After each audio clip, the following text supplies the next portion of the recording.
Get up! Get up! Get up! Get up! Shall we have a moat, Tom? Yep.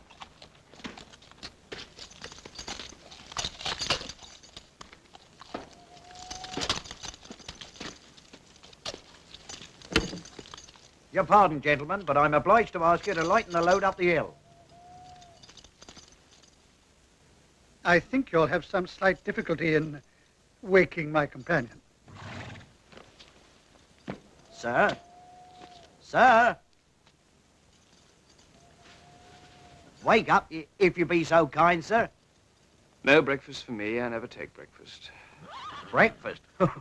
We're a long way from Dover yet, sir.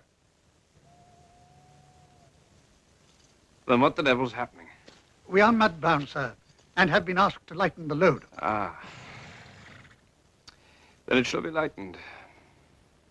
A little help for hard-working horses is a worthy cause to one who detests work as much as I do. Indeed, sir.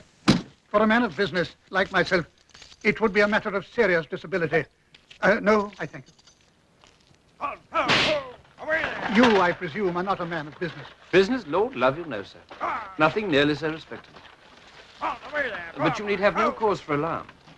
If I were the robber you now suspect... Oh, no, no. Is it likely that I should be travelling unattended to the assizes? Ah, the assizes. You are a lion of the law? A lion, you flatter me, sir. I'm a jackal rendering service to a far better fed lion than I shall ever become. When one has the misfortune to be born without energy...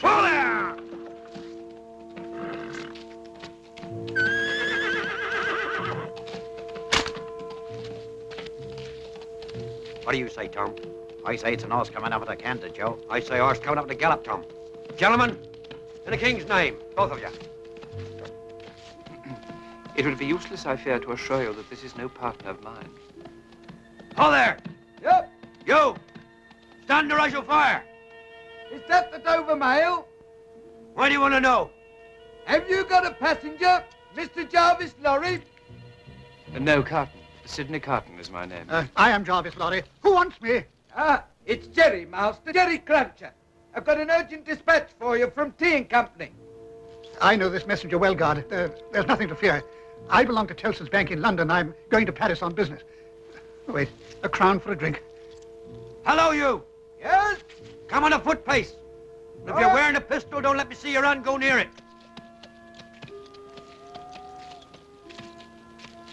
Oh, hello, Master.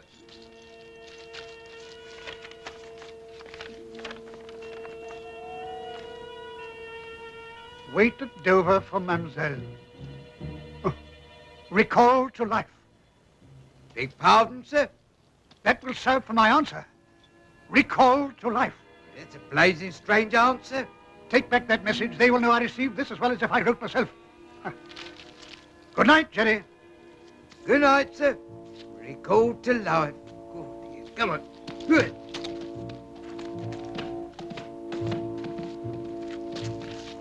That was indeed a blazing strange answer. Over there! Get up!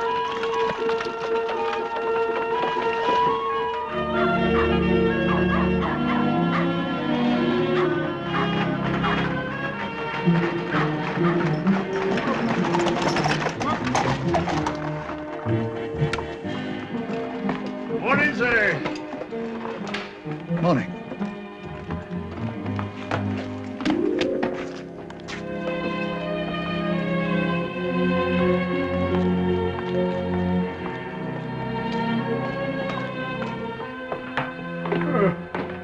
I want a bedroom and a barber. Yes, Mr. Lorry. If you please. I wish accommodation to be prepared also for a young lady. Miss Manette. Yes, Mr. Lorry. She will be arriving, I think, by the evening mail. I'll have rooms prepared. I thank you. And for you, sir? Nothing at all apart from a bowl of punch. No bed, sir? I seldom keep awake long enough to reach my bed. Nor, alas, can I look forward to the pleasure of being joined by a young lady.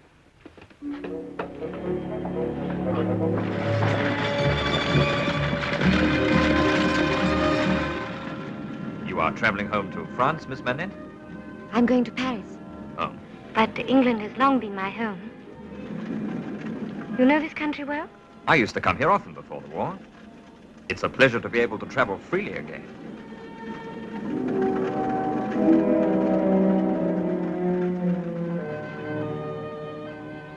I fear this is my destination. Oh.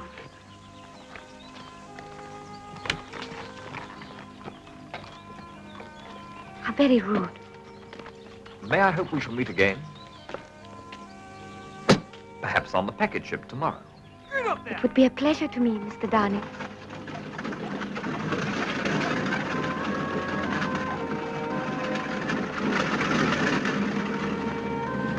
There goes an evil-minded blackguard if ever I saw one. Oh, Mr. Darnay? Oh, I thought he was a most agreeable gentleman. No, not your Mr. Darnay, miss. The other one. Though I might have known you'd have eyes for nobody else.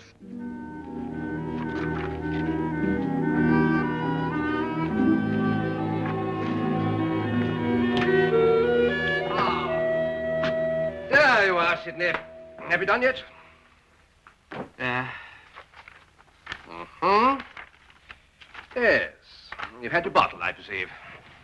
2 tonight. I dined with our client. Or rather, I watched him dine. It's all one. Did I remark that you were very sound in the matter of those Crown witnesses today? I'm always sound. I don't deny it.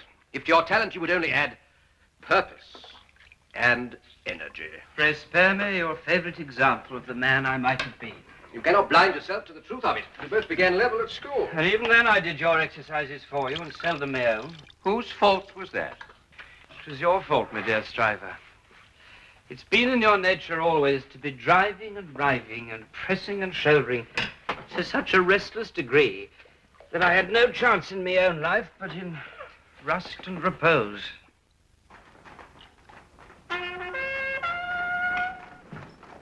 Is that the mail I hear? Yes. If I may point a moral, Sidney. Oh, hello. Hello. What a charming creature. Look, Sidney, here. Most picturesque.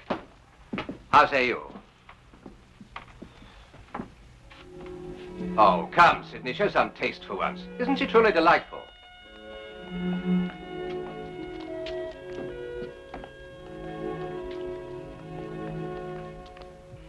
A pretty little doll. Sidney, if you were a fellow of any sensitiveness, any delicacy, oh, then I know you never mean half you say. A pretty little doll, indeed. I'm not sure, Miss Manette, how much you have learned already from the bank about this affair.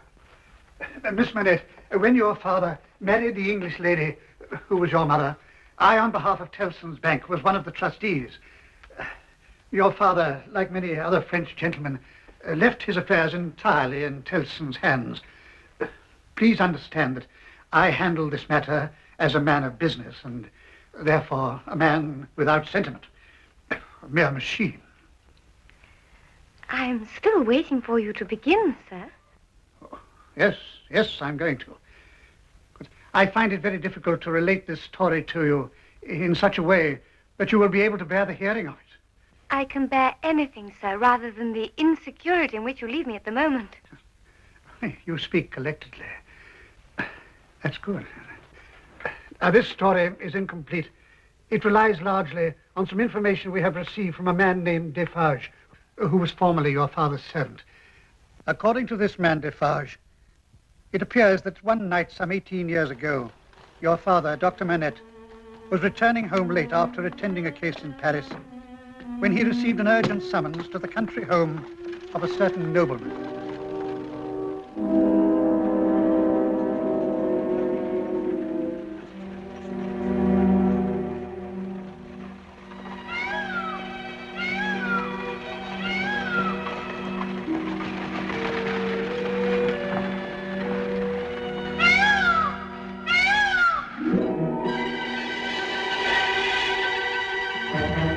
The patient was a young peasant girl.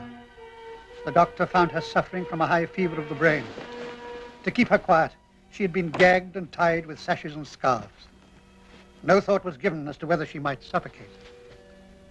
In fact, it would not have shortened her life by much if she had. For although Dr. Manette was able to ease her last hours, she died that same day from the violence she had suffered in body and mind. Nor was she the only victim of that young nobleman. In the stables was a boy of 17, her brother. He was dying from a sword wound. It was while Dr. Manette was attending him that he heard the full story from the servant, a man by the name of Gabelle. They were a family of 4, my master's tenants. Which means that nothing they possessed was their own, not even their bodies. The law allows a father no right to resist a claim on his daughter, but their father resisted. You're perhaps aware, Doctor, that these nobles have the right to harness a tenant to a cart and drive him like a horse or dog. Yeah, well, that's what happened to their father. This boy came here set on revenge, but my master's a skillful swordsman. Doctor! Yes, my poor fellow, I'm a doctor. Lie quiet now. Let me see to this. My sister. I've seen your sister. She is at peace now. My other sister. All alone. There's a second sister, only 15, God help her. Who told you to bring the doctor here? Monsignor, the boy is suffering so much. I thought perhaps Monsignor... Get out!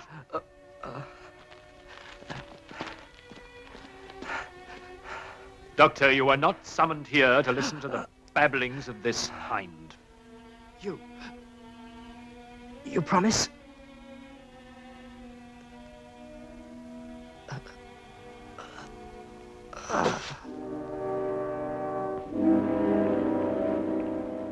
This boy is dead. You may forget these serfs. I wish only to impress upon you, Doctor, that the things that you have seen and heard in this house are not to be spoken of. You would do well to mark that. But Dr. Manette had a conscience which would not allow him to heed that warning. He decided it was his duty to write a report of these events to the minister. This action he confided only to his servant, Defarge. I'm telling you this, Defarge, because I know what influence these nobles have. Should I be prevented from keeping my promise to that boy, it will be carried out. His last concern was for his younger sister. She is now alone and unprotected. I promised him I would do my best to save her from the sport of that gallant gentleman. My parents in our village. She would be safe there, I think. As safe as any child of the people may expect to be in this France of ours. Then tomorrow, Defarge, you will see to it. I must go to my patient. He went out of the door. He never came back. Murdered. No, Miss Manette. That was not his fate. What then was the manner of his death? Miss Manette, Miss Lucie, all this time we have had no word of what befell him after he passed through that door. We could only conjecture. We never dared to hope. And now, after 18 years, he has been found. He is alive. A greatly changed, no doubt. As who would not be after all those years in that vilest of prisons? The Bastille. But he is alive and free. His old servant is taking care of him, that same Defarge. He later married the girl that he had protected, and they now keep a wine shop in Paris. It is there we are going tomorrow.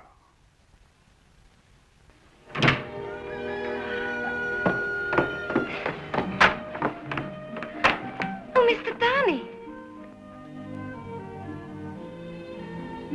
Oh. Madam? You are not Mr. Darnay. Mr. Carton. I'm so sorry. But at your service, nevertheless. I do beg your pardon, sir. I was under the impression that you were someone else. Would that I were.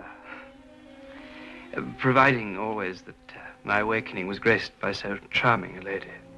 Oh, come away. The man's not yet sober. 2 such charming ladies. Ah, you're ready. Now, where is that porter? Porter! Coming, sir. I've been to observe the sea.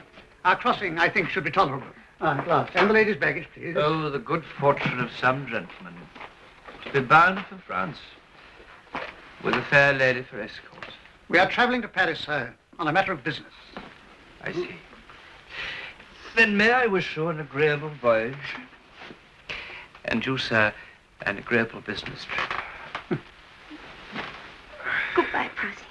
Have a good journey home.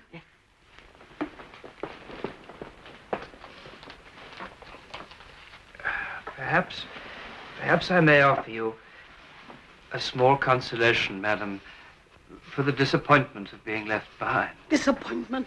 If ever it was intended that I should cross salt water, do you suppose Providence would have cast my lot on an island?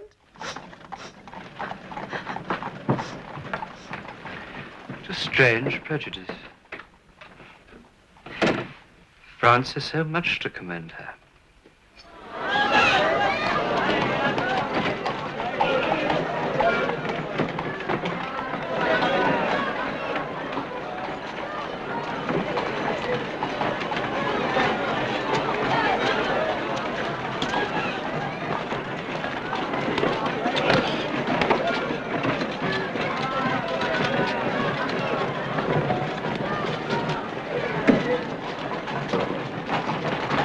Hey!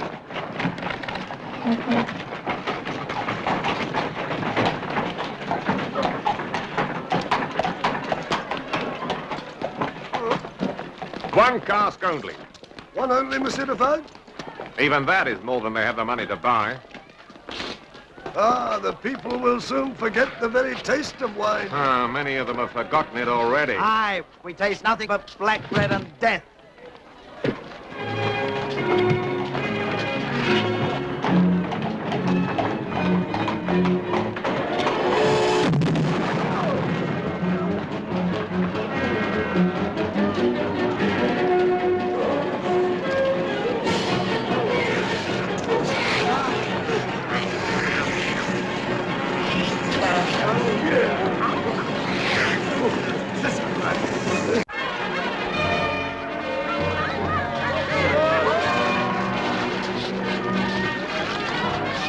We'd do well to bolt the door. Once the tiger's tasted blood. Tiger. Poor crazed cattle.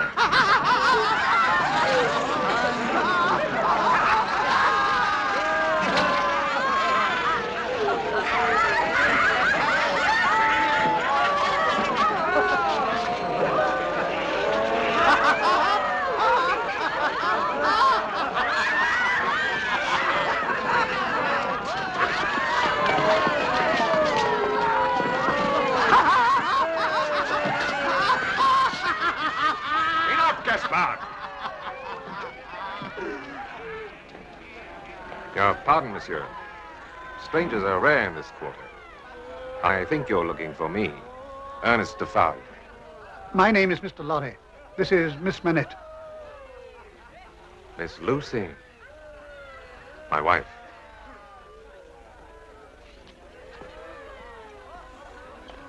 You'll have forgotten me, I think. Follow me closely.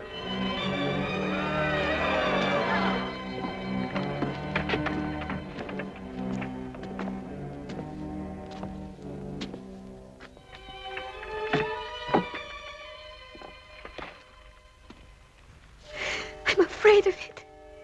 Of it? What? Of him. Of my father.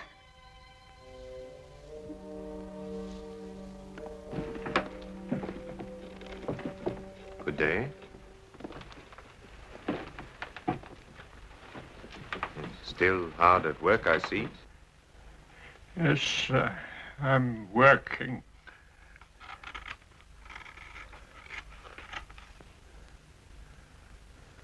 We have a visitor today. Show monsieur that shoe you were working at. Take it, monsieur.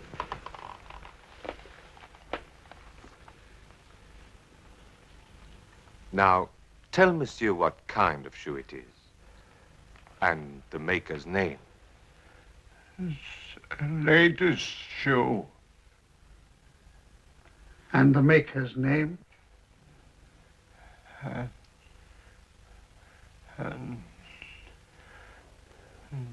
105 North Tower. Is that all the name you have?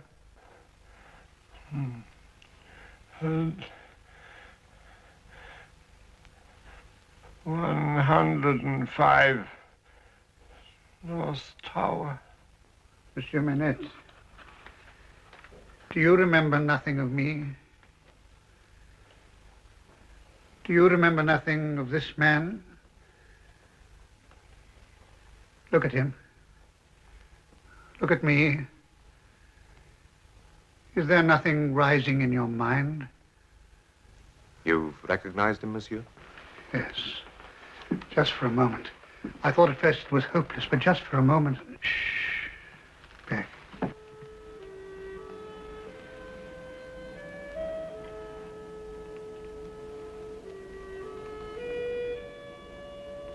What is this? You're the jailer's daughter? Who are you? Oh, my dear. Soon you shall know my name. All you need to understand now is that your agony is over. I have come to take you away. Away from France to peace and rest.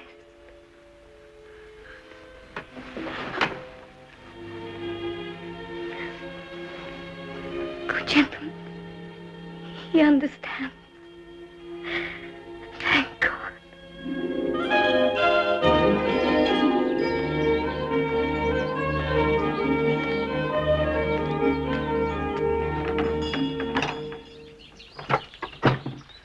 Good morning. Is Miss Lucie at home? No, she's out walking with her father. How is Dr. Manette? Progressing. How else with such a daughter? He even talks of starting up in practice again. She's very devoted. Well, you better come in. Miss Pross, I have come here to ask certain questions of you as well as Miss Lucie. Of me? Do you recall a certain gentleman, a young Frenchman, who talked with Miss Lucie in the Dover mail when you brought her to meet me? What if I do? He was respectable enough. Oh, quite. I agree. He happens to be a client of mine. Mr. Darnay? Charles Darnay. Now, do you also recall another passenger in the coach? Another foreigner? A man named Barsad? There was an evil-looking ruffian who never opened his ugly mouth. Seated beside Mr. Darnay? Yes, he was. Good. That is the evidence we want. What's all this about? I'm afraid, Miss Pross, my client finds himself in grave trouble. He appears to be the victim of a pernicious plot, engineered, I am sure, by this man, Bastille.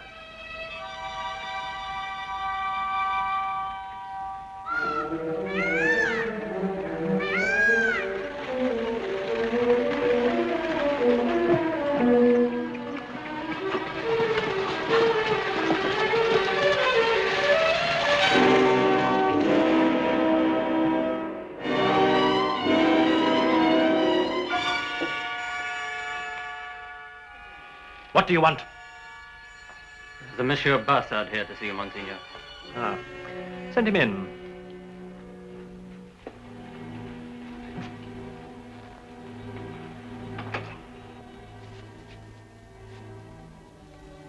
Oh, Father, I hate him. I know, child, I know. But as long as they have these rights, you know what it means to resist. If only Monsieur Charles would come back. And he's already in prison? Newgate, awaiting his trial, eating and sleeping with the scum of the streets. Excellent. A nobleman condemned to live with cattle.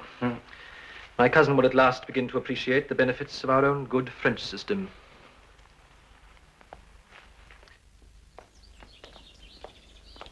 Ah, my dear friend. Miss Lucie. Dr. Manette. Mr. Lorry, I'm very concerned to hear from Miss Pross about our friend in the Dover mail.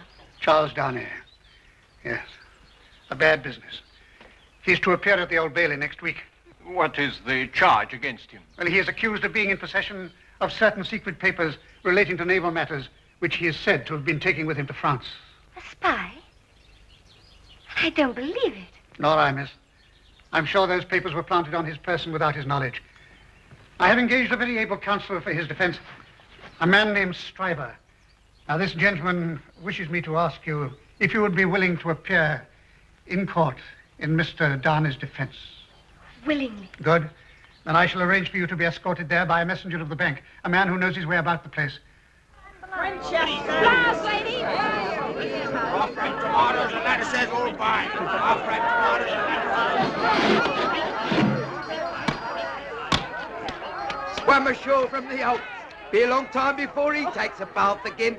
No, look, my precious, lead on, you wet. If we haven't caught jail fever already. Well, I'm getting you there as quick as I can. Might as well enjoy the fun while you're about. Oh, here's something to make you laugh. I don't know what he's done, but I'll bet Body snatching. Here, this way, ladies, this way. Make way there. Witnesses. Make way. Follow me, ladies. Oh, no, we're too late. We'll have to wait till the prisoners go by. Which one's your treason, miss?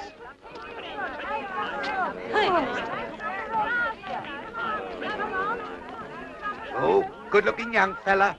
Shame, innit? What he look like soon? Hold your tongue. What will they do to him? No, Ladybird, no. What will they do to him if he's found guilty? Oh, well, seeing as how it's treason, he'd be drawn on hurdle and half-hanged. Then he'd be taken down and sliced before his own face. Then his insides would be taken out and burnt while he looks on. His head would be chopped off and he'd be cut up into quarters. That's the sentence. It won't happen, precious. It won't happen. We know he's innocent. Oh, for goodness sake, get us out of this place. Allow me. Oh, Mr. Carton. The same. A new ache here, of course, but in all other respects, the same. Follow me closely. Here, I'm looking after these ladies, sir. Heaven help them.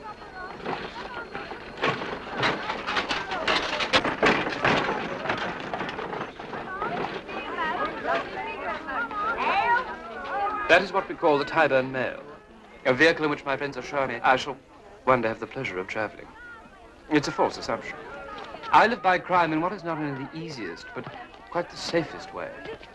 This is where you'll go in. Mr. Lorry will join you as soon as he and friend Stryver have completed their business. Mr. Carton, are you acquainted with our case? I'm part of your case. Where the great Stryver goes, there follows his jackal. I did not know. Mr. Carton. Please. You will do your best for Mr. Darnay. After such a request, I shall be doubly industrious on his behalf.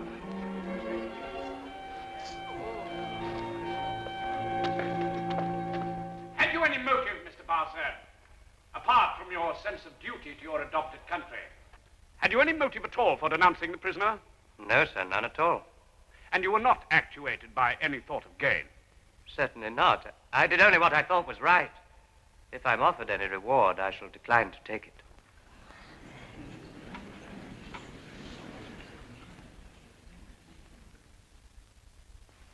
Mr. Bassett, what first caused you to suspect the prisoner of being a spy? The way he was talking in the mail. You are sufficiently experienced in the ways of spies to detect one from his conversation? Perhaps I am a little sharper than most people. No doubt. So it was on account of the prisoner's conversation that you decided to get out and follow him when he alighted? It was.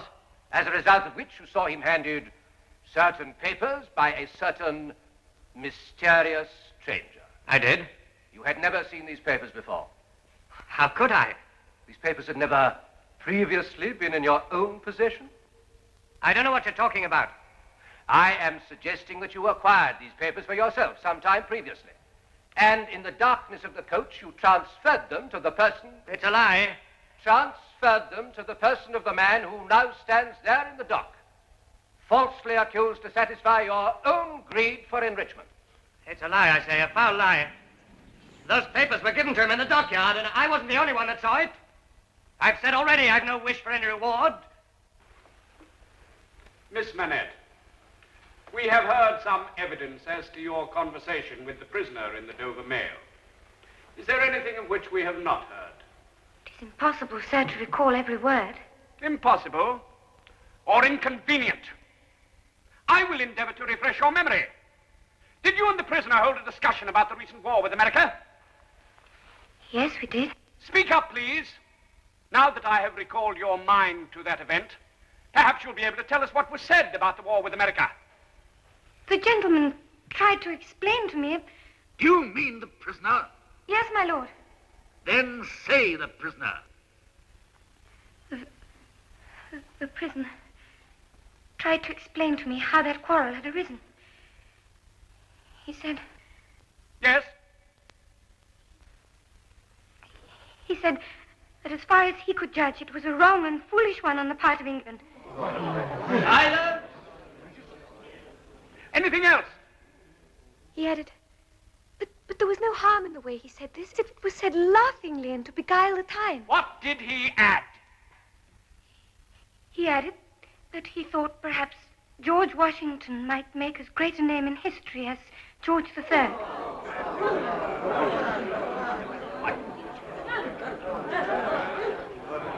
Silence!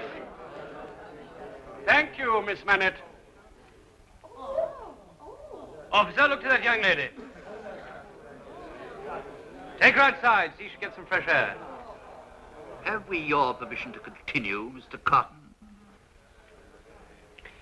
Yes, my lord. And that, Mr. Clive, was the only time you ever saw the prisoner in the dockyard. Until today. I see the other party hand him the papers, secret like, and I says to myself, hello, I says. Yes, well, never mind what you said to yourself.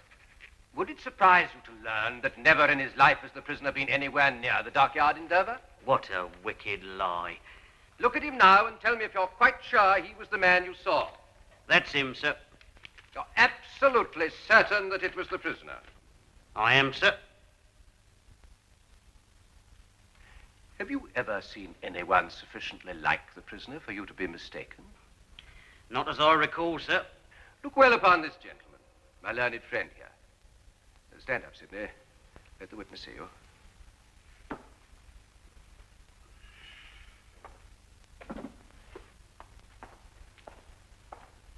That's right. Remove your wig.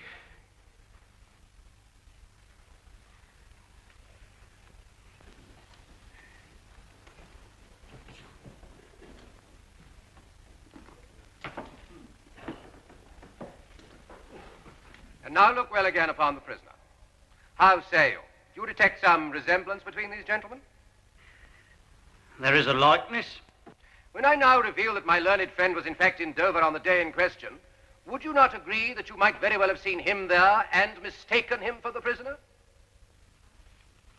Am I to take it, Mr. Stryver, that we shall next have to try Mr. Carton for treason? I trust not, my lord. I seek only to illustrate my contention that the prisoner is no more memorable by virtue of his appearance than many others of his age. Thank you, Sidney. Whatever the verdict, I must congratulate you, Mr. Stryver, on a most able defense. I have done my best, sir, and my best is as good as another man's, I believe. Is nobody going to say much better? It was on the tip of my tongue. Now, Sidney. Most impudent fellow, sir, to have for one's junior. Oh, pardon me. Harrington, perhaps. How is Miss Manette? Better than being out of that court. The prisoner's distress to have caused you so much agitation. Did you see Mr. Darnay? He asked me to tell you that with his fervent apologies. Will you be seeing him again? I would so much like to ask his forgiveness. For neglecting to commit perjury. It's a grave failing in a witness. However, let us hope that you'll be able to express your own regrets to him. If I might. What does Mr. Darnay expect? The worst. It's the wisest thing to expect. And the likeliest. The jury's coming back.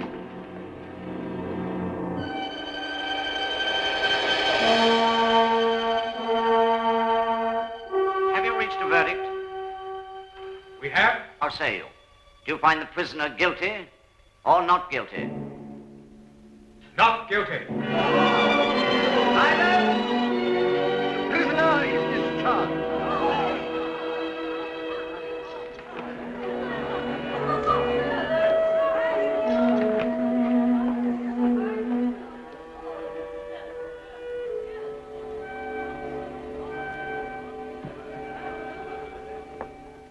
I am only just beginning to feel that I belong to this world again. It must be an immense satisfaction to you. As to me, the greatest desire I have is forget that I belong to it. It has no good in it for me, except wine like this, nor I for it. So we're not much alike in that particular. Indeed, I begin to think we're not much alike in any particular, you and I. I'm glad the jury thought otherwise. I believe it was our likeness which turned the scale against Barsad. Mr. Barsard's a very dangerous fellow. You must be on your guard against him. Huh. I don't think he'll dare denounce me again. Nor anyone else. You've deprived him of a very good living. Then perhaps my ordeal was worthwhile. Don't take this too lightly, my friend. One acquittal usually means ruin for a common informer. Mr. Barsad will have to take his revenge quickly then. I leave in a few days for France. No doubt she'll soon be back. Does this country not hold a certain irresistible attraction for you? Why don't you call a health, Mr. Darnay? Why don't you give your toast? What toast? It's on the tip of your tongue. It ought to be. It must be. I'll swear it's there.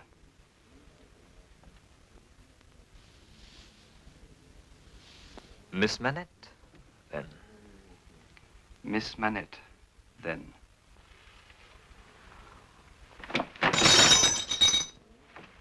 That's a fair young lady to hand to her coach in the dark, Mr. Darnay.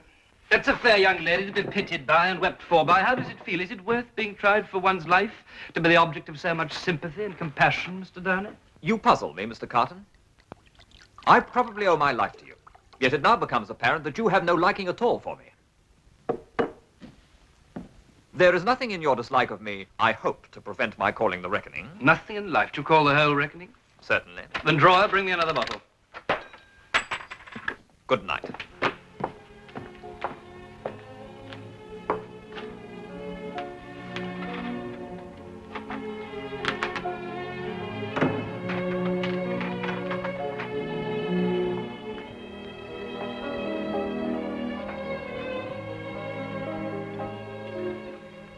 Why should I like a man because he resembles me? There's nothing in me to like. I'm a disappointed drudge, sir. I care for no man on earth. And no man on earth cares for me.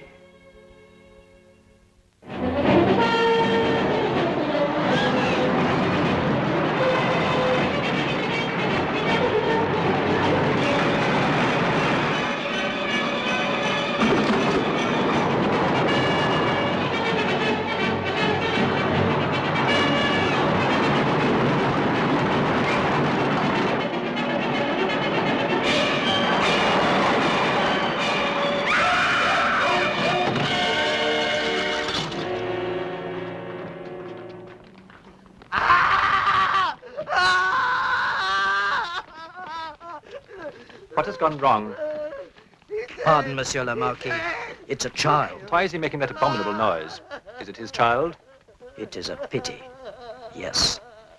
He's dead! He's dead! You killed him! It is quite extraordinary to me that you people cannot take better care of yourselves and of your children. Take that. He's dead! They killed him! I know. I saw it all. Be brave, my Gaspard. Who threw that? You dogs. I would ride over all of you willingly and exterminate you from the earth. Drive on! Get up there!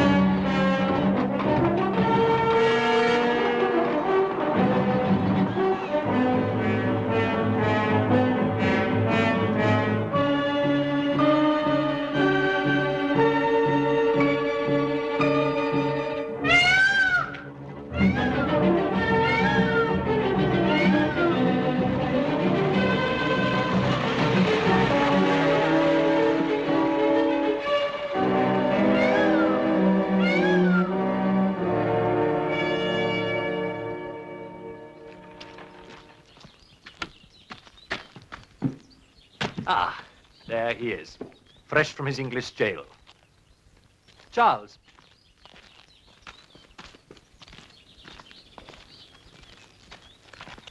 My cousin Charles, Monsieur Poulon.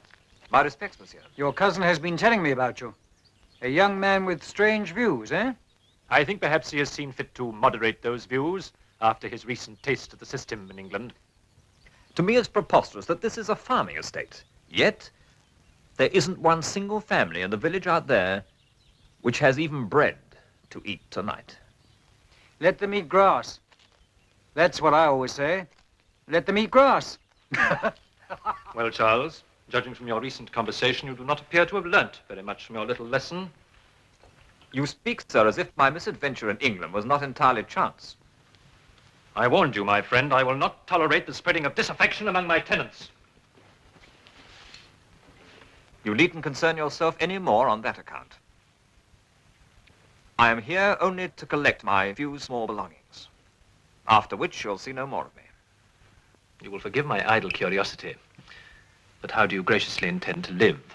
I must do what the noblest of my countrymen may have to do one day. Work. In England, for instance? Yes, in England. With a name as hated as ours, France holds nothing for me.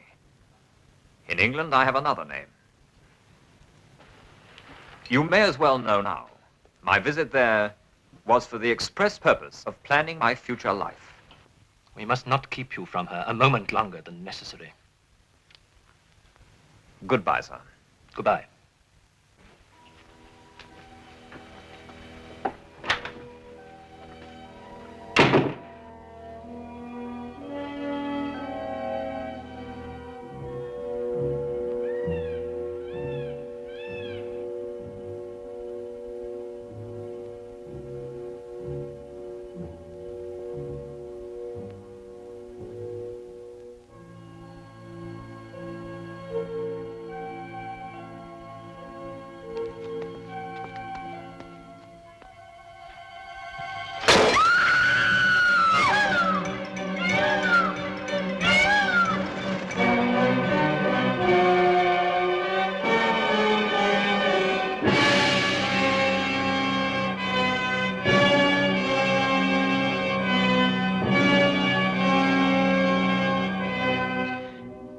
Fast to his tomb.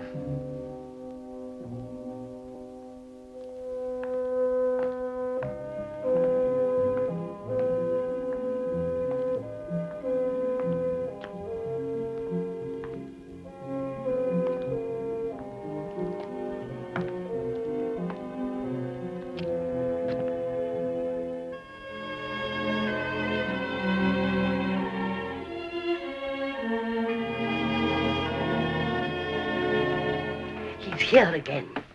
Who is? A man has been frightening Prossy for the past few weeks. He appears to haunt this street. A drunken man. He pretends to be drunk, but how do we know he really is drunk? Your father's a Frenchie, and these Frenchies with all their spies. Let me look. I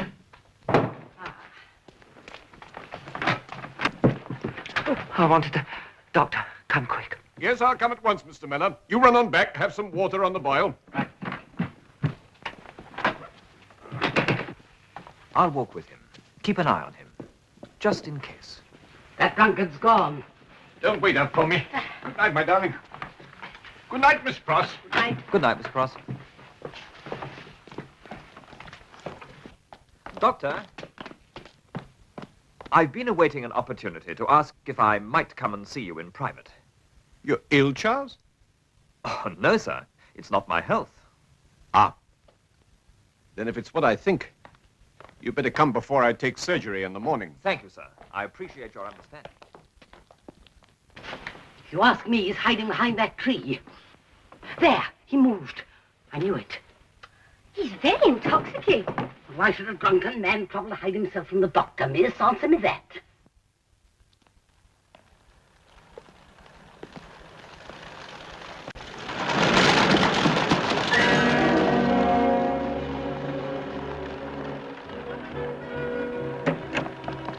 Stop. It may be a trap. I can't cross it. He's hurt.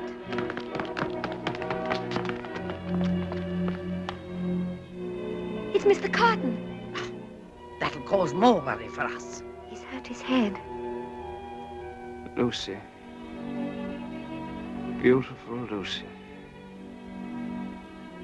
Mr. Carton, can you walk? Just a little way. Help me, Prossy. Leave him be, I say, disreputable sot. What's he up to here? That's what I want to know. Frightening us out of our wits and falling about all over our street. This way, Mr. Carton. Carefully. Down here. My humble pardon. I never intended to venture into this house. Prossy, will you be so good as to brew a pot of coffee? I'll not leave you alone with a man in his state. Nonsense. I wouldn't touch a hair of her head. Of course not.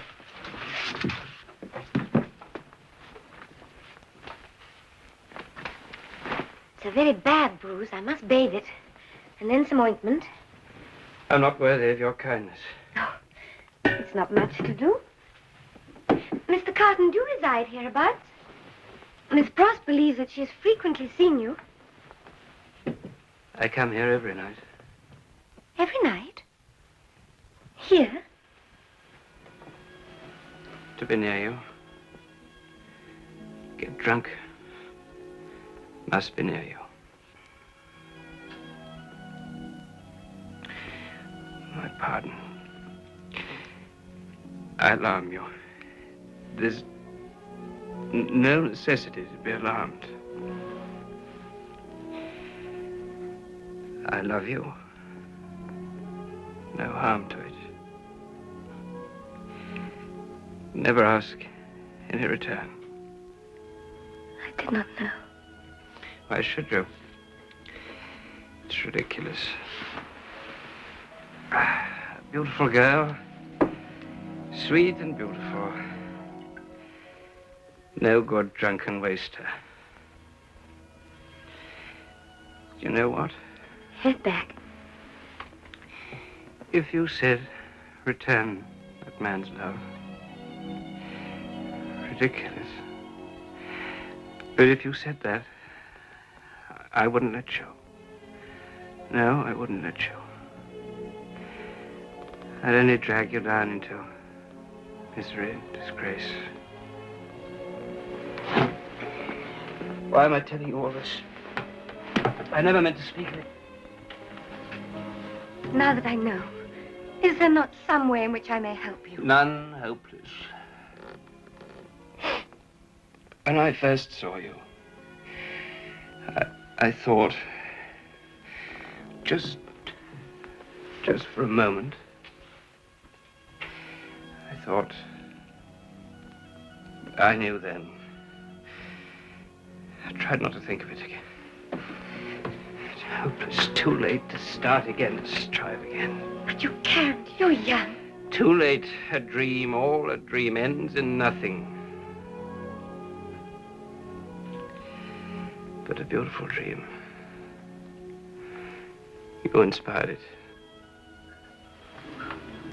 Then have I no power for good with you? No power at all? Keep my secret. Never share it. Never forget it. You promise? That I promise. Willingly. It's all I need. All I ask. A small matter. When I die, one good thing to remember. My name, my faults, my miseries, all carried in your heart. Never shall I forget. Anything ever I could do for you, keep in your mind. Know that I would do it. Anything. Enough. Useless talk. I only distress you. Not worthy of such feeling. What's this? I have coffee to sober you. Who wants to be sober?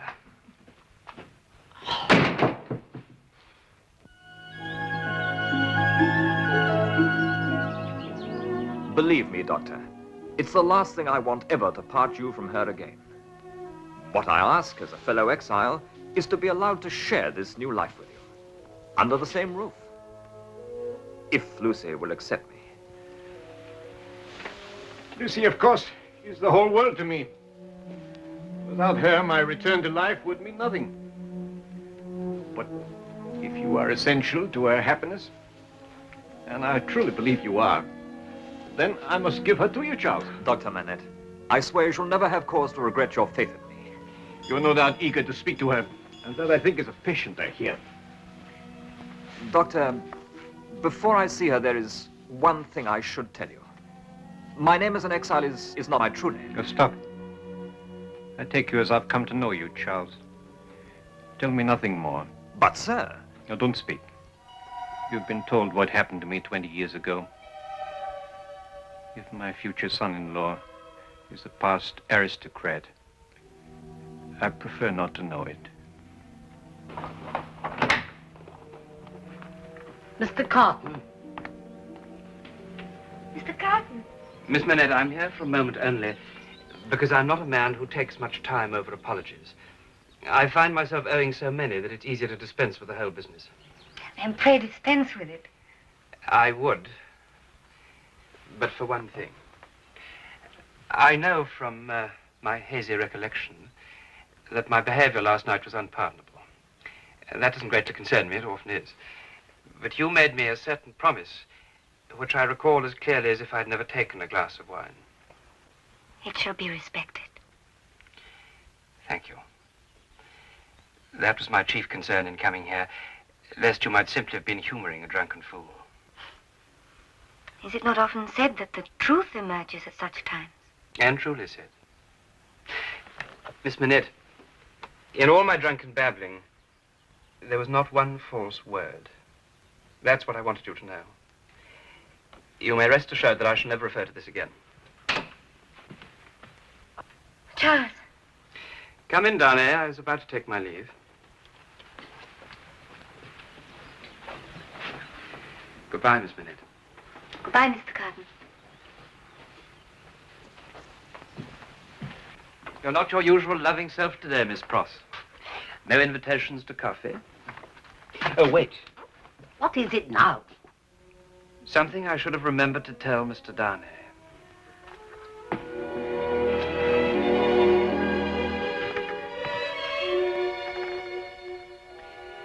My profoundest apologies. Mr. Carton, you shall be the first to hear our news. No, Charles. We are to be married. I congratulate you most sincerely. I'm sure that nobody could make you happier. For my part, I have a piece of news which will be your first wedding present. I came back simply to tell you that you have nothing further to fear from our friend Bastille. He's no longer with us. No longer with us? He's dead. He took a false step into the river. I passed his funeral on my way here. That's a relief indeed. Though he could have chosen a better moment to inform us.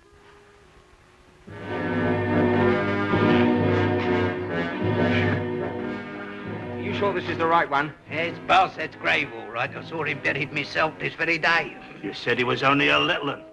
Well, he must have fattened himself up since I see him at the Bailey. He didn't die of hunger, this one didn't. Well, come on, let's have it.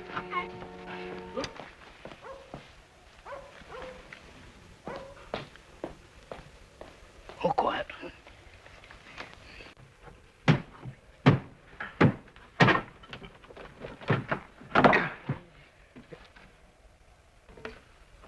And how much is that worth to them medical doctors? Eh? A slippery wiper, swindling honest tradesman. First one I've met that didn't turn up at his own funeral. It's on account of his dirty trade. Lost his reputation when they acquitted the French in. Now he has to make a new start. Let's put him back. Just like that bastard. Can't even be trusted to croak.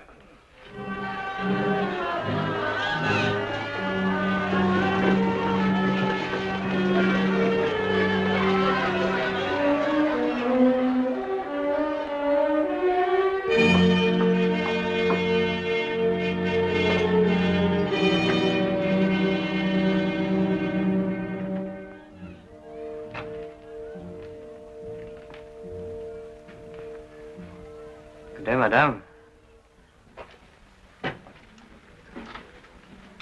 A glass of old cognac.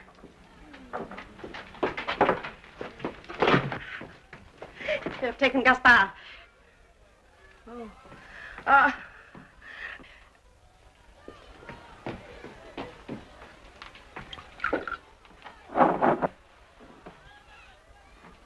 Poor Gaspard. You are acquainted with Gaspard?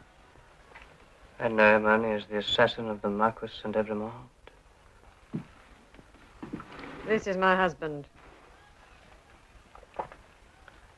Good day, Jacques. You deceive yourself, monsieur. My name is Ernest Defarge. Quite so.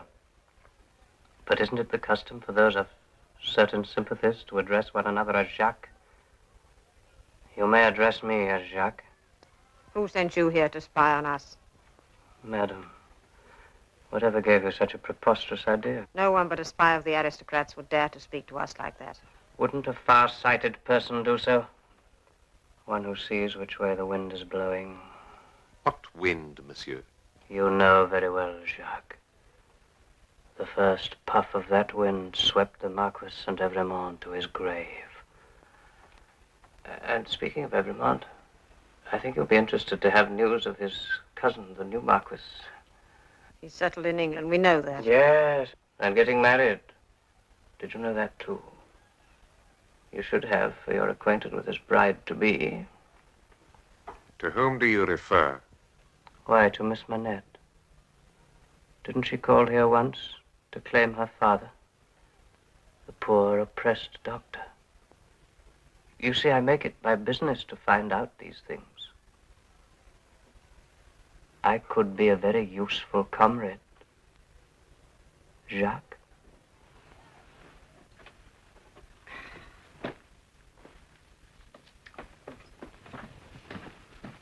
Never before have I unpacked for a man. Oh, cheer up, Miss Pross. Honeymoons go all too quickly. We shall soon have him back with us. Have the guests all gone? Mr. Carton is still here. He found it necessary to take a little nap. I'm sure he did. Why our ladybird ever wanted to invite that tosspot to her wedding, I shall never understand.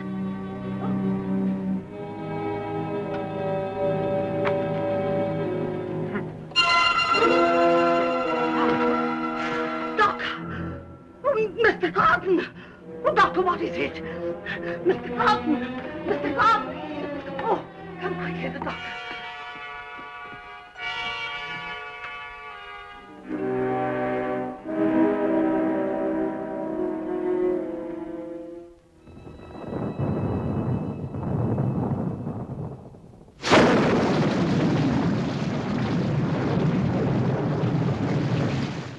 To me, it seems almost a symbol. I wonder, are they having it out there? In France, you mean? There's a storm coming to them, sure enough. They weather by the hand of nature. Such a storm it's likely to be. But if ever the rulers of a nation invite... Oh, good gracious, I've been asleep. Look at the hour. What sort of a host you must think me. You've not stepped alone, Doctor. I'm afraid it's this excellent wine of yours. Half undressed. Truly most ashamed. I'm afraid we all partook a little too freely. Not you, Mr. Norrie. Worse than either of us, Doctor. He lay back in that chair and snored loud enough to shame the thunder. I don't seem to remember. Nor I. It's a shocking state of affairs. Leaving the heavens to awake us. This is a storm indeed. Enough to bring the dead out of their graves. Jack 15! Keep away! Give me something to kill with! Hey! Jack 19! I was promised! I said Jack 19! The armory! That's the place for muskets! The armory!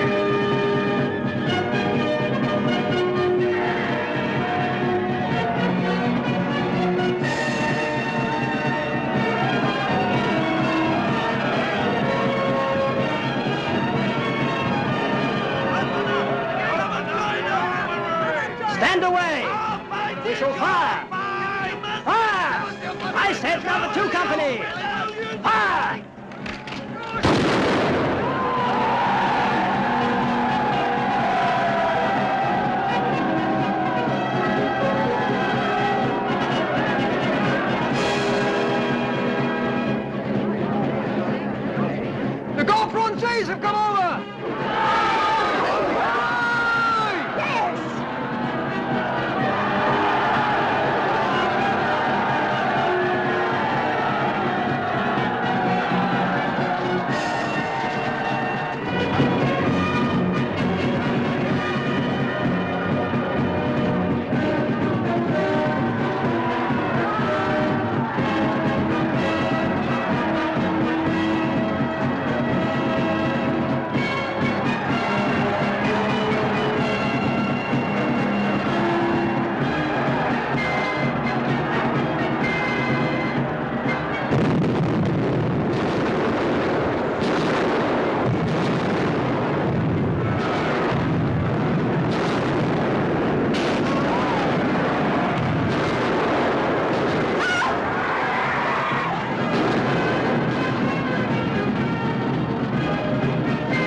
Shot the people down. Stand aside. Show me the North Tower, quick! What? What is the meaning of 105 North Tower? What is the meaning? Does it mean a captive or a place of captivity? Or does it mean you want to die? Kill him! It is a cell number. Show it me! Follow me. Come on!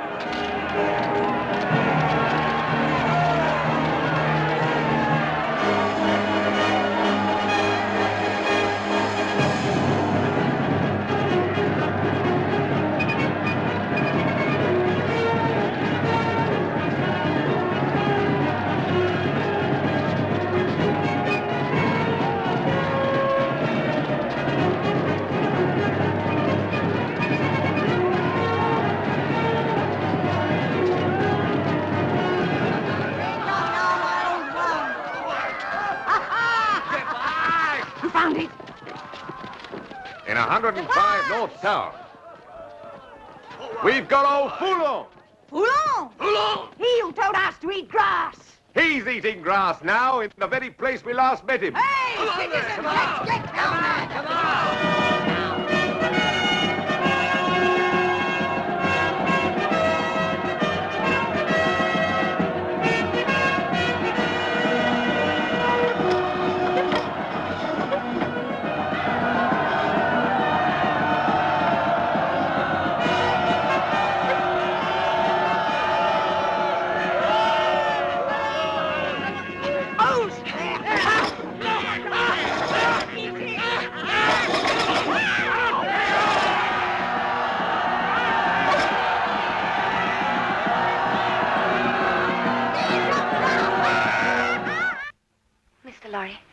Can you not wait a little longer before you must leave for France?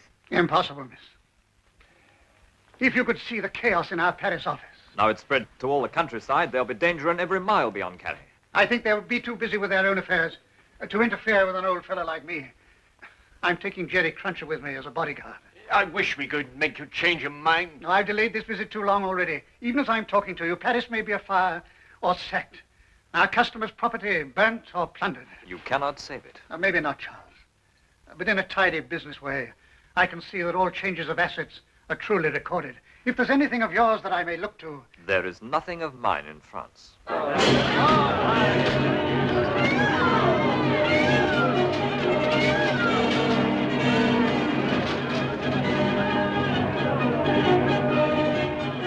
Tell me only what the charge is. Acting for an immigrant. What I have done for my new master was in your interests. But let me only write to him. Father! Oh, not my daughter. Hold me responsible if you must, but what has she done? What have any of these others done? Father, don't let them take me. Oh, don't blame her. What have these others done? What have any of these others done? You ate whilst we starved. Hello, Carton. I'm afraid Lucie's out. She and the doctor. I made sure they would be out before I came here to deliver this. I was visiting the bank this morning and saw it awaiting you in the rack. How did you know it was for me?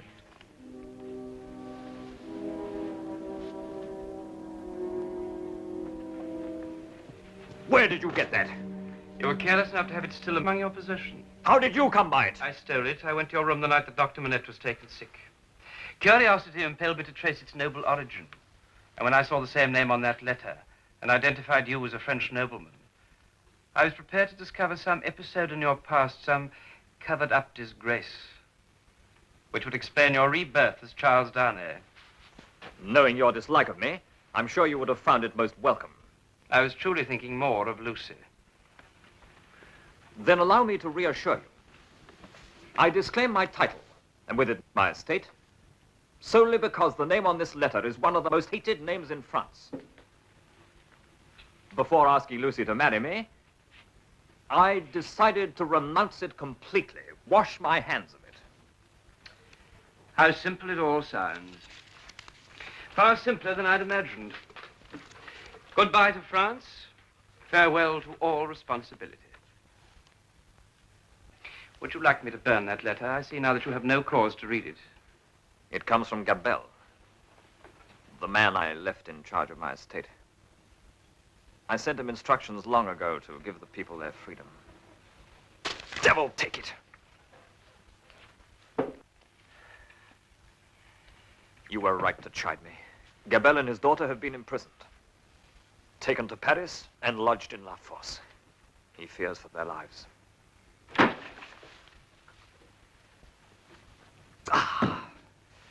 I have been selfish. I should have gone back to France when my cousin died, worked out and supervised all I meant to do. Carton, I'd be obliged if you'd say nothing to Lucie of this. She would only share my own concern about it, and she's not in a condition at this time to be worried. We haven't voiced it abroad yet. Our child is due in the spring. I see. In view of that, I hope you won't contemplate doing anything foolish. You must leave me to make my own decision.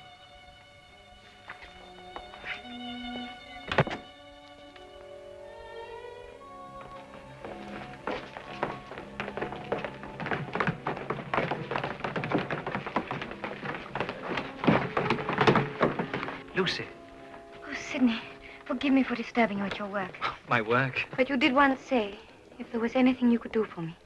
Anne meant it. Charles has gone to France. You will see why. Some servants are in danger. Sidney, I must go to him. I understand I need a permit. I would have gone to Mr. Lorry, but unfortunately he's in Paris already. Lucie, it'd be most unwise for you to go to France at a time like this. Sidney, I must. You may not know, but Charles's family were aristocrats. Yes, I knew. You knew? Then you will understand. But you... Sidney, I must. I know he's in danger. I must go to him.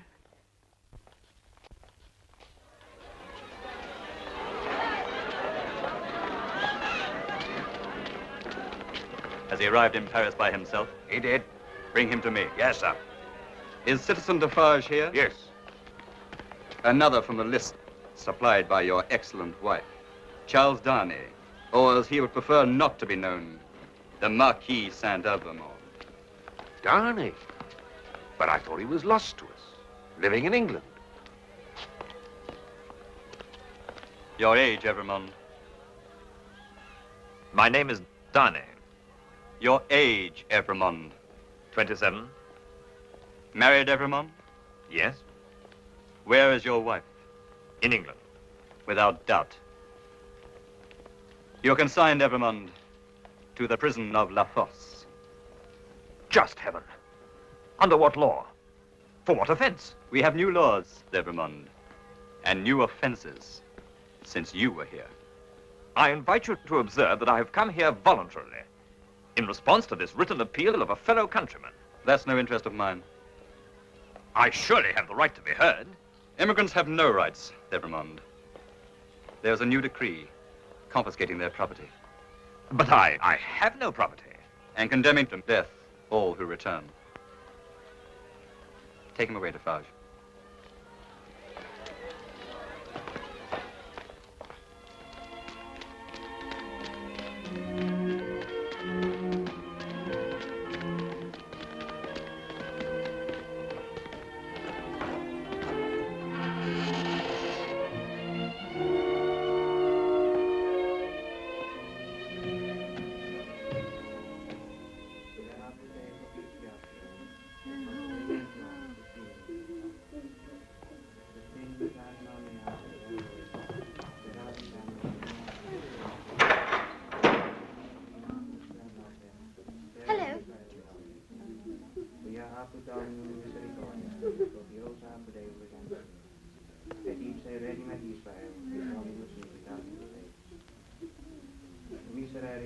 Monsieur Charles.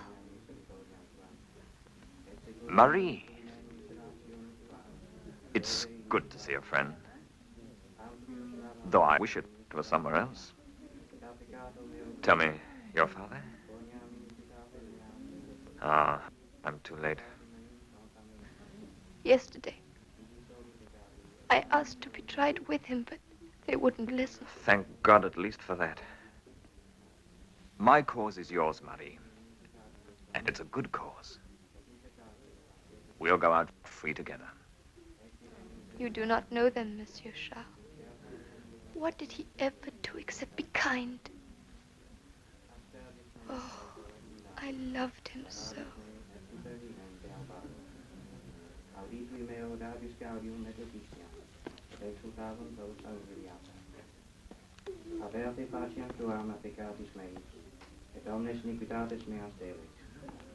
That's my wife. Why, yes. Well, my wife. A pleasing day, eh? Beautiful day. 47 heads. I've got good news for you. Yes? Come here. What? Come. You sit down. The first name on your register. Here in Paris. Evrémonde? I took him myself to La Fosse. Last. Evrémonde. Is he alone? His wife is still in England. He asked me to communicate with her father. I refused. You refused? But why? That information is the one certain way of bringing her here. Dr. Manette has surely suffered enough. I'm not concerned with the doctor. It's his daughter. She's an Evrémonde now. But if she is to be punished for her marriage, it will mean fresh anguish for him. Anguish? You talk to me of anguish. What is one daughter beside a father, brother, sister, all dead at the hands of that accursed family? She is not of their blood. He's married 6 months. What if there's a child on the way? An Evrémonde. Now listen. I've had this family a long time on my register for extermination to the last of the line. Isn't that so? It is so. Then tell wind and fire where to stop. But don't tell me.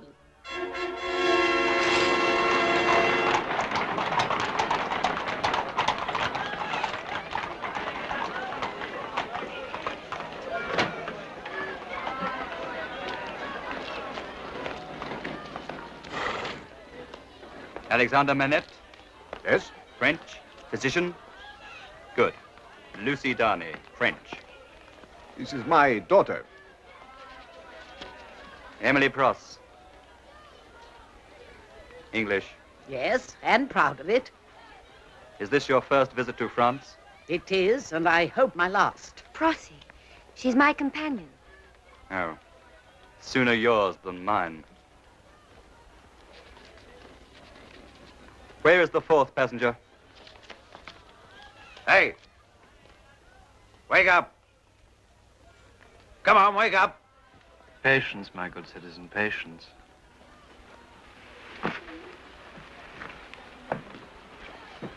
It's bad enough to rob a man of his dreams. Don't put your hands on me. I am no aristocrat. That's very true. Sidney Carton, advocate. English. What brings you to France?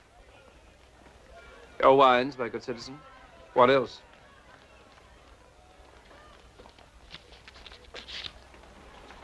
Proceed.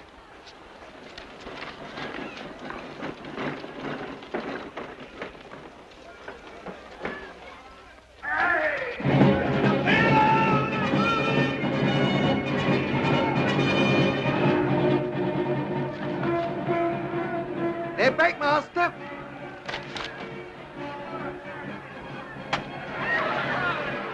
Do not do anything to attract their attention.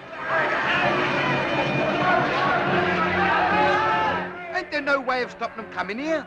It's a convenient spot for an armory. Between the two big prisons. Well, no, we dare not protest.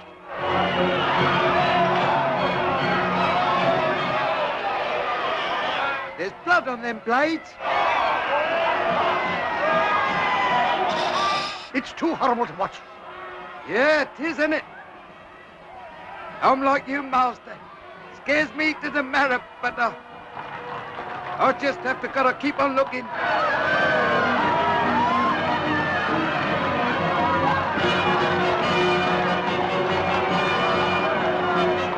Mr. Lorry, was you expecting visitors? No. God help them, whoever they are. It's Dr. Manette.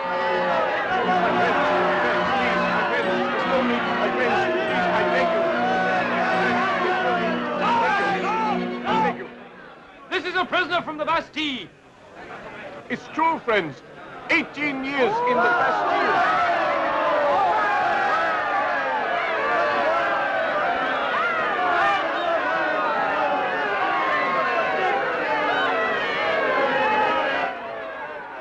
Can these be the people I used to know? Brutality, I fear, only leads now to more brutality and worse.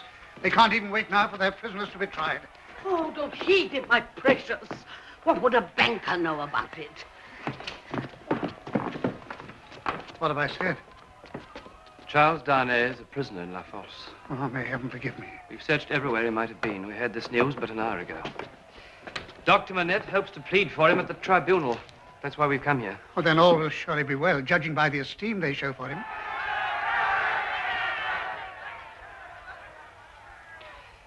If we're still in time.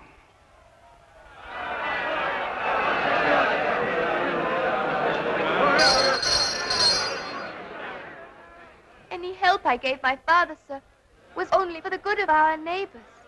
He was a kind man. He did his very best for them. Your father was executed as an enemy of the people. Do you dare to impugn the justice of this tribunal? I say you. Guilty. Death. Within 24 hours.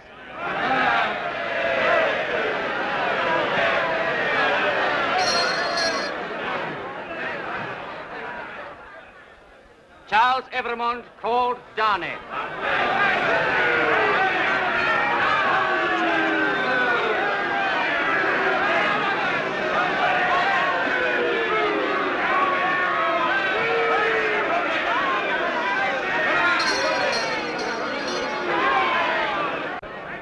I knew Darnay was not his true name. Charles Evrémonde, called Darnay. You are accused as an emigrant whose life is forfeit to the Republic under the decree that banishes all emigrants on pain of death. Enemy of the Republic!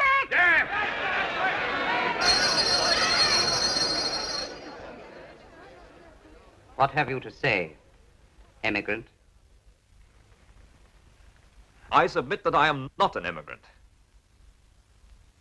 I left this country more than a year ago to live by my own industry in England, sooner than live on the industry of the overladen people of France. Have you any proof of this?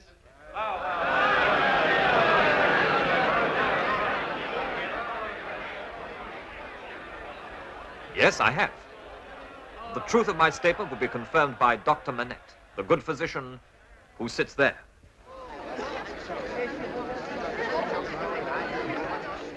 I am Alexandre Manette, prisoner for 18 years in the Bastille.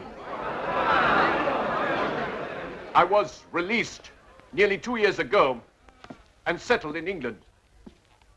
The accused was one of the first friends I made there. He has been faithful and devoted to my daughter and myself in our exile. And she was a witness in his favor when he was tried for his life by the aristocratic English government as the foe of that country and friend of the United States. You have heard enough. We find the accused not guilty.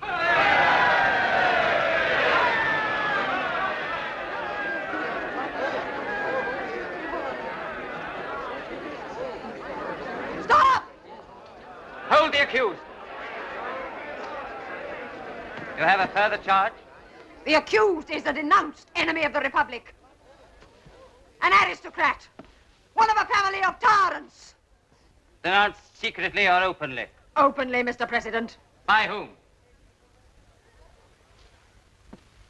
Alexandre Manette, physician. President, I indignantly protest. That is a foul and wicked lie.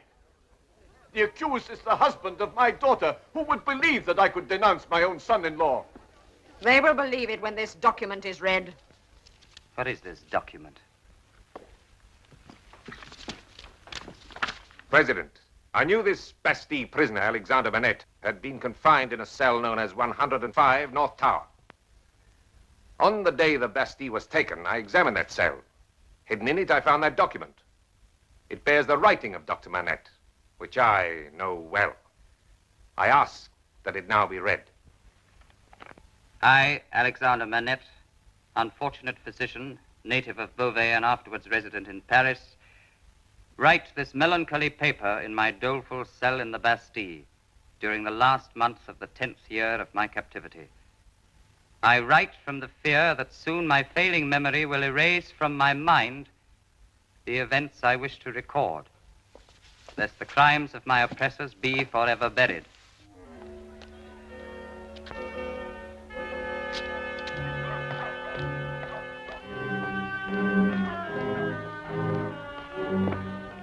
There he goes. There we have him. Are you sure I'm right? If that ain't Bar said, they'll have me head took off. But what's he worth to us? And that remains to be seen.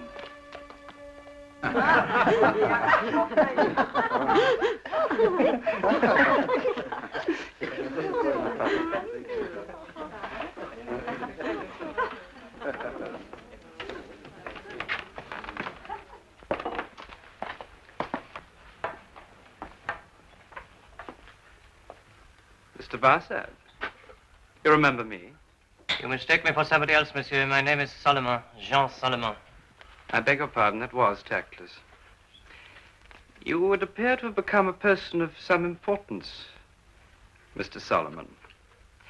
May I venture to ask what function you perform? I have certain duties here with regard to the interrogation of prisoners. I might have guessed it. A spy. A secret informer. Just like our old friend Bassett. I've told you that's not my name. Who said it was? There was a man of that name who somewhat resembled me, but he's been dead and buried these past 18 months. It is possible, Mr. Solomon, that I might have to ask you a favor.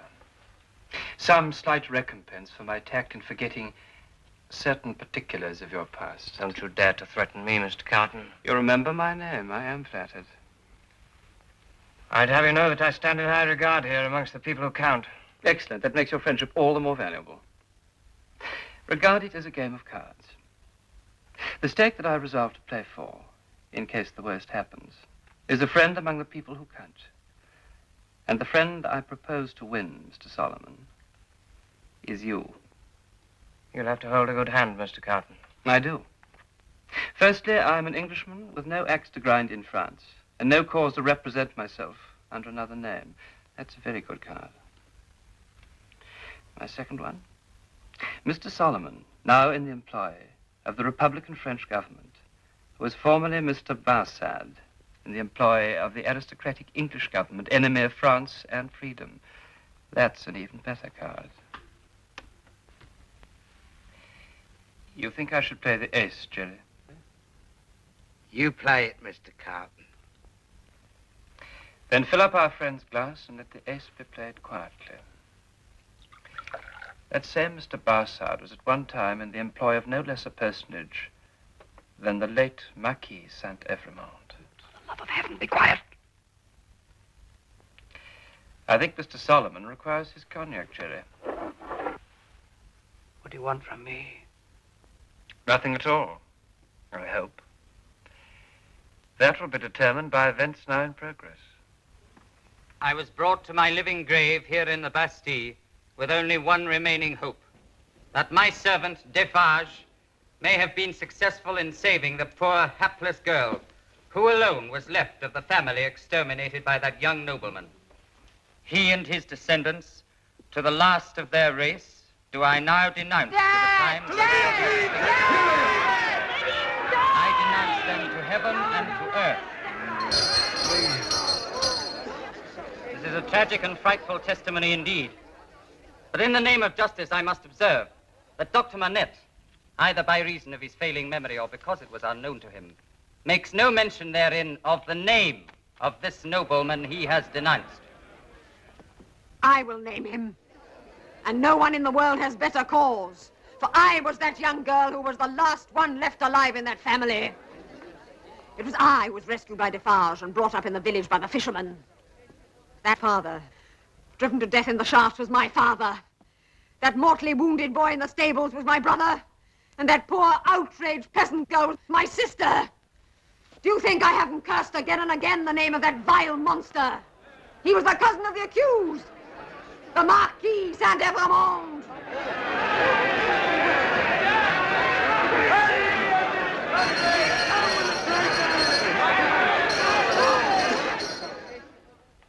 I tell you once and for all, the thing's impossible. No prisoner ever yet escaped from La Force. Who spoke of an escape? Did you, Jerry? Not me, Mr. Carton. Let's hope there won't be no need for an escape. Amen. So you see, Mr. Solomon, we all three sit here around this table, hoping there'll be no cause to trouble you.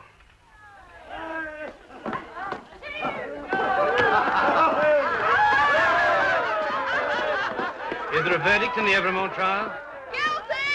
Yes, in 24 hours.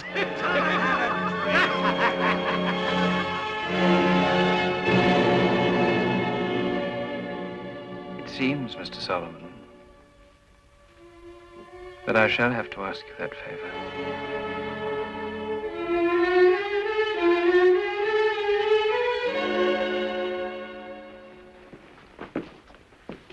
What happened? Oh, my precious. Oh, Prossy.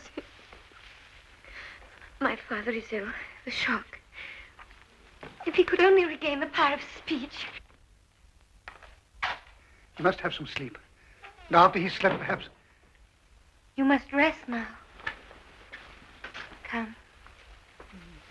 Come.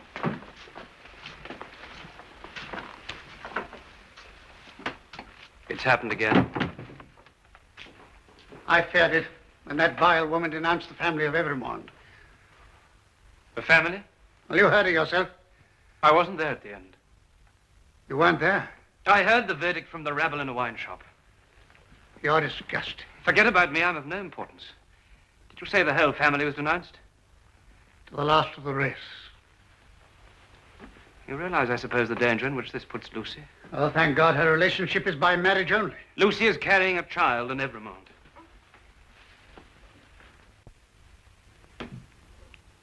He's gone to sleep. Almost at once. Like a child. It's the best thing we could wish. Sidney, You're an advocate. You must know. There must be some form of appeal, some chance of a reprieve. I think perhaps there may be.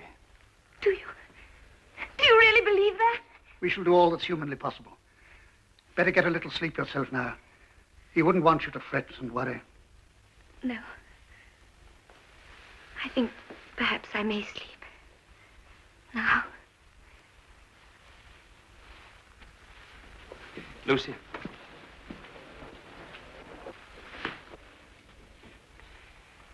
God bless you.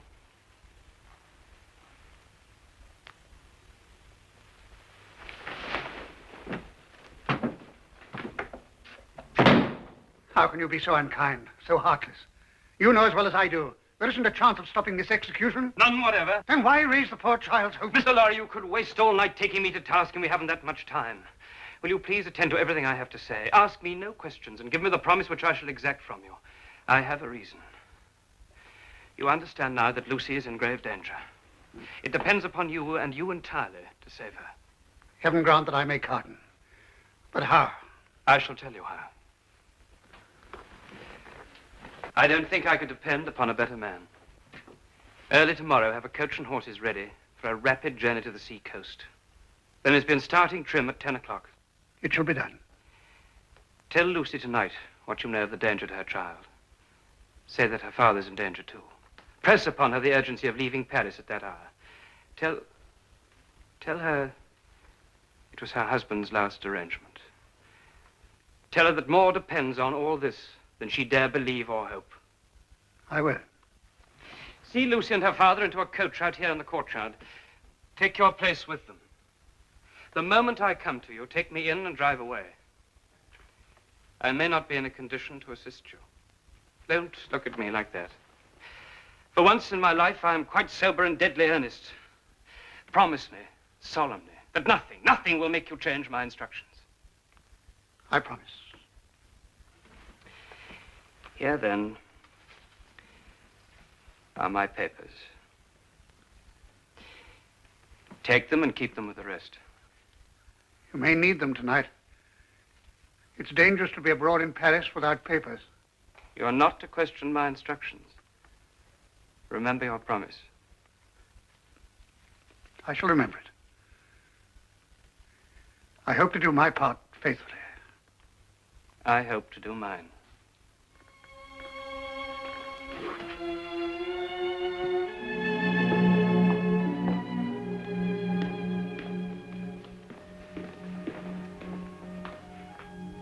If only the poor darling can sleep.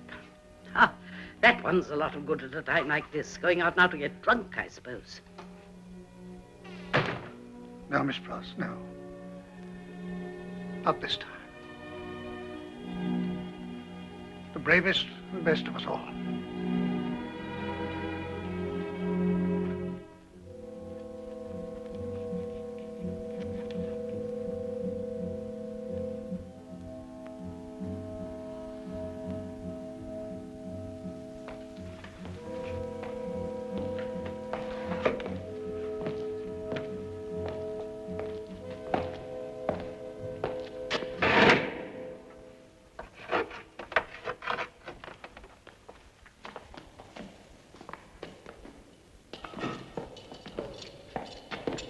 What do you want? Who's this? He's a friend of Evrémonde. He's English. Evrémonde. Poor old Evrémonde. He's got permission to say goodbye to him. Looks as if he has been making a night of it. Trying to keep his courage up.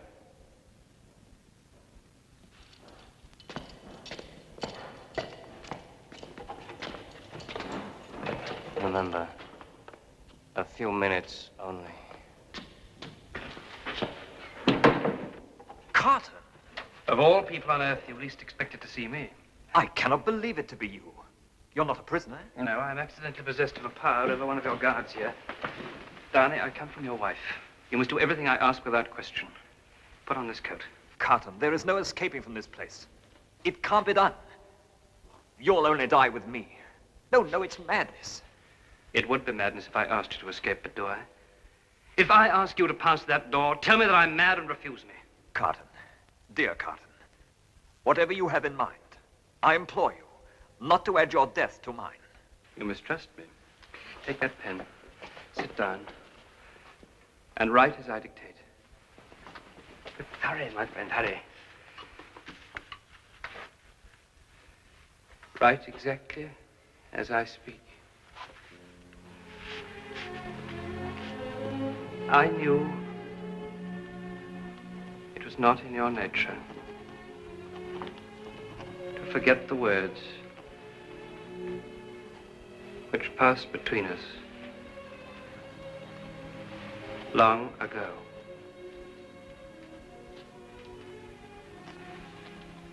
I'm thankful that the time has come when I may truly prove them. What vapor is that? Vapor? I'm conscious of nothing. Right on. That I do is no subject for regret or grief.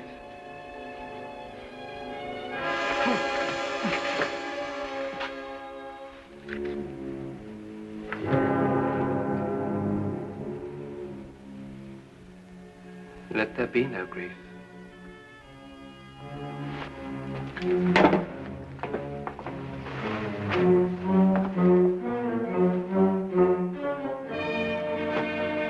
Ah, Therese, I was just coming for you.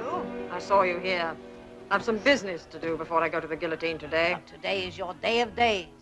I shall be there for the 23rd head. Ah, Evrémonde. That'll bring the loudest shout. What I have to say is not for the ears of my husband. Defarge is a good enough Republican, but he has weaknesses. He's weak enough to relent towards a certain doctor and his daughter. The wife of Evrémonde. She will be at home now, awaiting the moment of his death. She will be mourning and grieving. Yes, and it's an offense to mourn for an aristocrat. She will be in a state of mind to speak against the justice of the Republic. And I shall be there to hear. My cherished. What a splendid woman this is. Take this. Keep my usual place for me. But you won't be late. I shall be there when his turn comes.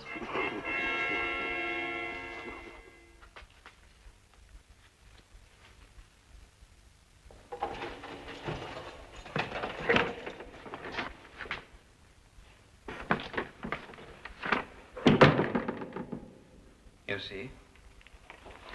Is your hazard so very great? My hazard, Mr. Carton, is whether you remain true to your bargain. I shall remain true to it. To the very end. Can any man keep to a bargain like that? Have no fear, I shall soon be out of harm's way. And so, please God, will they. My coach is still outside? Yes, it was a minute. Get some assistance. Have him taken to it. Hurry, man, hurry. Mr. Carton.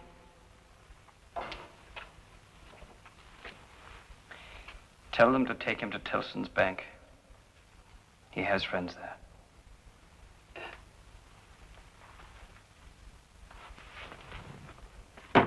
Hey, you there. Goodbye, old Sidney. Hey, you there.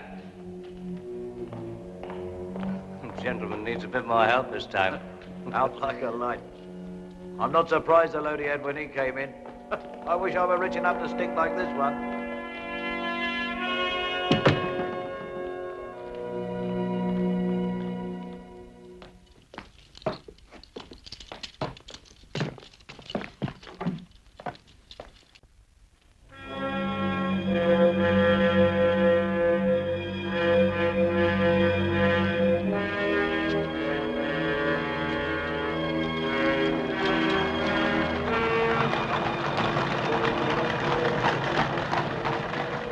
That must be our Mr. Carton.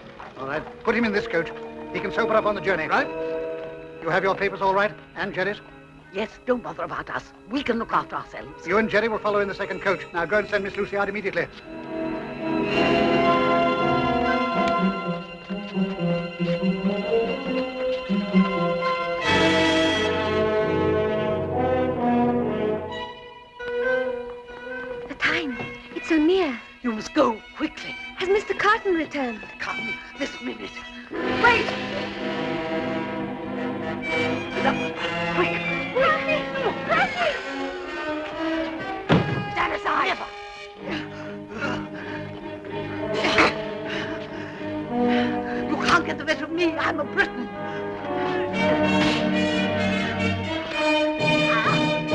I tell you, that terrible woman in there with Crossy. We can't leave her alone. All right. Jerry will look after her. Drive on.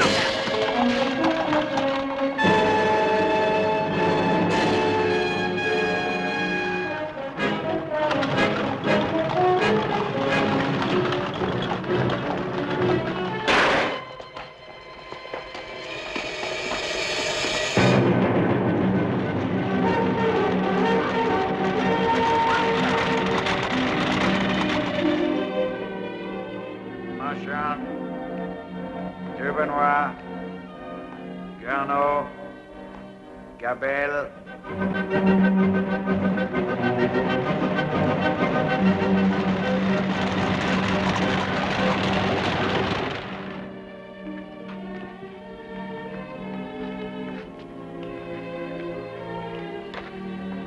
Evrémonde.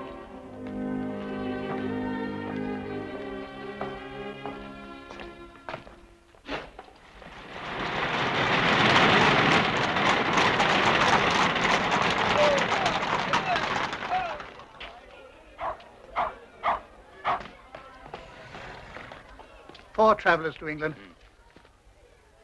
Jarvis Lorry, banker, English. That's me. Alexandre Manette. Alexandre Manette.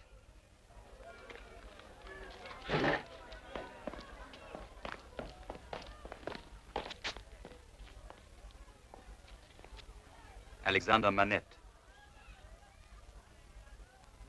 Can it be the same? Lucie Darnay, of course, his daughter, the wife of Evrémonde. That is so. Evrémonde has an assignation elsewhere.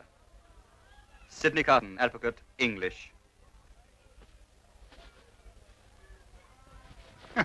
It's proving difficult to waken our friend. I recall this Englishman, the one that even a revolution couldn't keep from our wines. Let him dream on.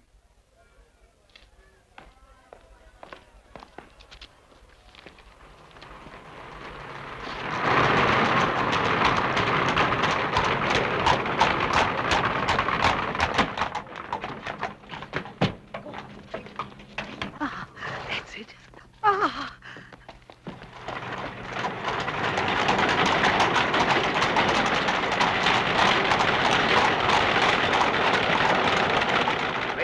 Marchand. 21 Gabelle. 22 du Vernois. 23 Evrémonde. 24 Garneau. 25 Carnevesh. Monsieur Charles. Monsieur Charles.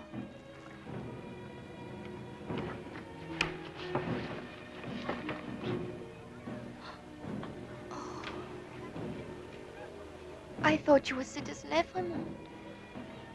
And who shall say I'm not? You? Are you dying for him? And another. May I hold your hand, stranger?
What did you say? He's going to pay the forfeit.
Keep your eyes on me and mind nothing else. I mind nothing while I'm with you. I shall mind nothing when I go. If they are quick. They will be quick.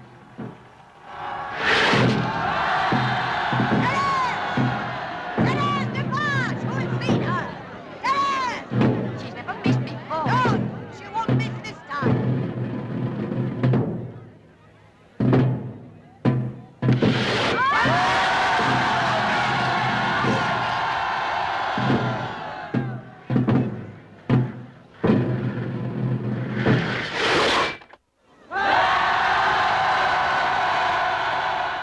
Is the moment come?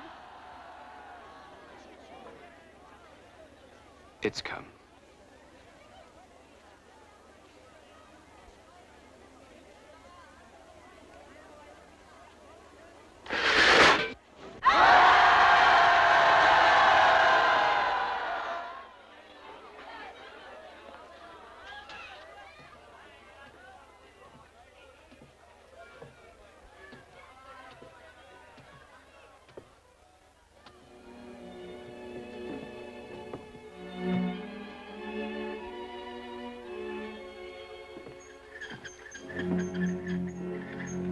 Suddenly, I want to weep, but I must hold my tears in check, lest they think it is myself I weep for.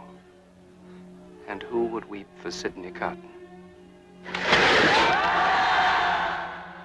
A little time ago, none in all the world.